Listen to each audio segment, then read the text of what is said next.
M Holiday Inn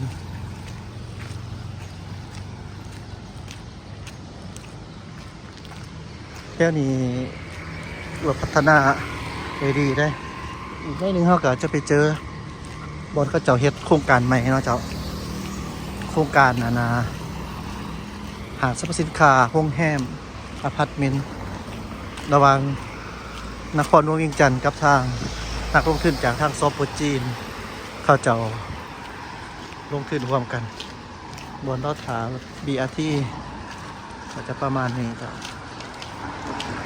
มีอาหารกาแฟได้อยู่นี่เนาะ Coffee Shop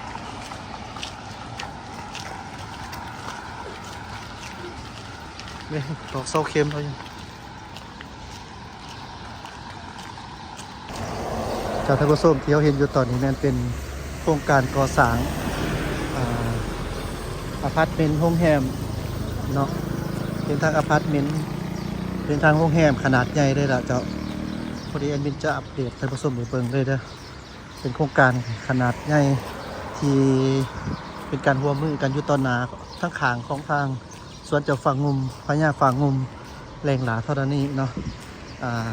เริ่มก่อสร้างแล้วเนาะนี่นะถือว่ามันเป็นการร่วมลงทุนเด้อเจ้าเข้ากับสิบอกแบบตรงๆเนาะเท่าไหร่สิคนบ่เข้าใจก็ว่าอันยามใดก็มีแต่ว่าของจีนลาวบ่มีหยังลาวบ่ได้หยังนี่อยากให้เข้าใจว่านี่ก็เป็นอีกหนึ่งโครงการที่ลาวหุ้นส่วนเนาะระหว่างองค์การปกครองนครหลวงเวียงจันทร์กับทางบริษัทจากซอฟต์จีนก็สิประมาณนี้เจ้าท่านผู้ชมเนาะหมายความว่าหุ้นส่วนนี่จะมีการก่อสร้างเป็นทางโรงแรมและก็เป็นทางอพาร์ตเมนต์ระดับสากลในเฟสทำอิฐได้เจ้าเฟส2เพิ่นก็จะเฮ็ดเป็นห้างสรรพสินค้าศูนย์การค้าครบวงจรเนาะคือเราเคยได้นำเสนอข่าวผ่านมาแล้วเจ้าว่าเป็นจังไดถึงอาคารความสูงของทางโรงแรมเบื้องต้นนี่แม่น10 กว่าเมตรนี่แหละเนาะก็คือว่าสมควรเติบไปละเหมาะสมสำหรับจุดเขตนี่นะภายนอกจากนั้นก็จะมีเกี่ยวกับพวกอพาร์ตเมนต์ขึ้นมาอีกต่างหากฮะเราเห็นว่าเพิ่นก็ลงเสาเข็มตอกเสาเข็มละ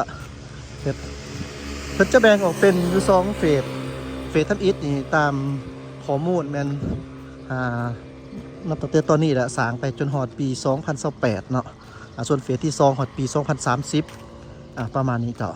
ในโครงการของเพิ่นนี่กับเบิ่งที่เนาะอีกยังว่าอีก5 ปี10 ปีข้างหน้าว่าจะเป็นจังไดก็ถือว่างามได้นี่เนาะออกแบบมาก็โอเคครับทันสมัยดีเนาะรูปแบบชัดเจนเนาะ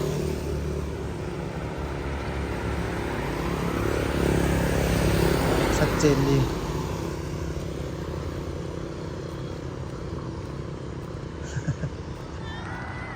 ไม่ทันท้ายทันดูอะไรหลัก2สร้าง3 หัว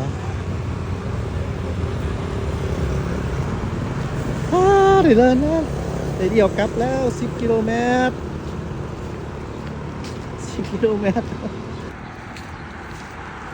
ท่านผู้ชมหลัก2เด้อดินะบอนสาก3 หัวงามบเนาะจะเริ่มหลายต่อไปนี่มันโครงการก่อสร้างเกิดขึ้นเต็มเบิดนครหลวงเวียงจันทร์นี่นับ1 นับ 10จะเริ่มพัฒนาขึ้นไปละมีอาทิก็มาหอดนี่เขาแล้วนี่ไปเดี๋ยวต่อไปนะจวดเลยสองฝางามแท้สองฝาสีฝางามบ่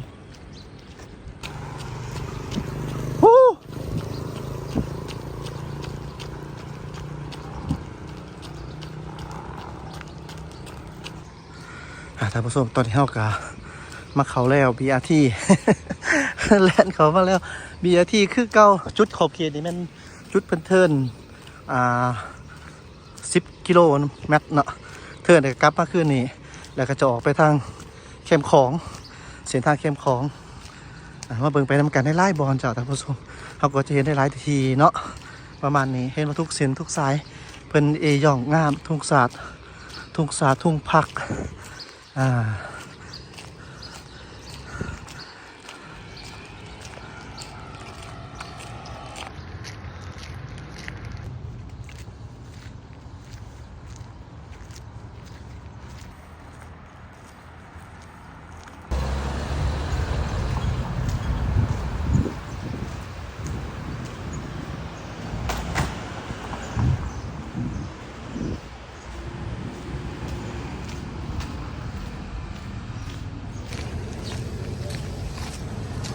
ตอนนี้เฮากับ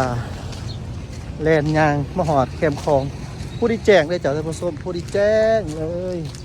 แจ้งเห็นชัดเจนเลยเทิร์นกลับมา10 กว่ากิโลเมตรกำลังจะไปหาดหลวงต่อยังไกลเติบจะประมาณนี้แล้วก็กลับออกทางพุ่นเนาะใส่หุงเข้มขอเข้มในลำคอ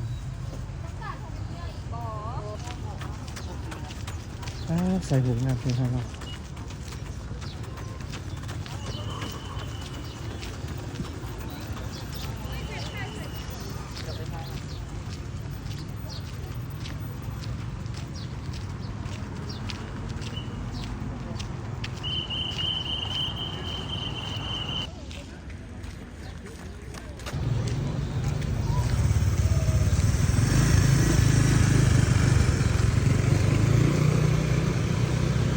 เส้นทางถนนเสียท่าพิราจุดเดล BRT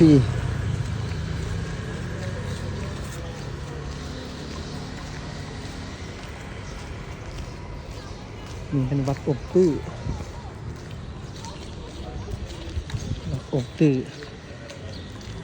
สาธุเด้อวัดอินแป้งเราจะขอโทษเด้อสาธุผู้ขาลืมกล่าวไปยางเมื่อยได้เลยลืมกล่าววัดอินแป้งเราจะวัดอินแป้งต่อไปพูดจะเป็นวัดอกตื้อ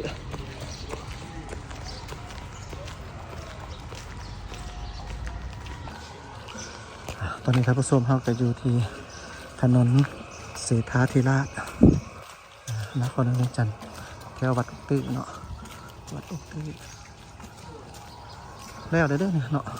แต่ก็ยังไม่ทันสมบูรณ์ปานใดเนาะนี่ท่านเป็นปลูกหญ้าใส่กับสีงามขึ้นเราก็เห็นว่าเป็นทางคอนกรีตมีห้องระบายน้ำแบบนี้เนาะมีบ่อนกั้นบ่ให้รถจอด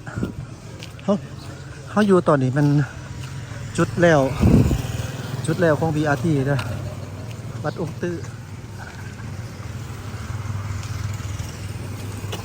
BRT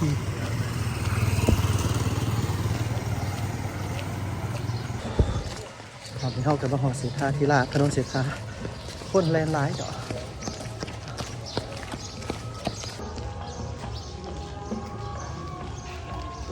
ถนนเศรษฐาธิราช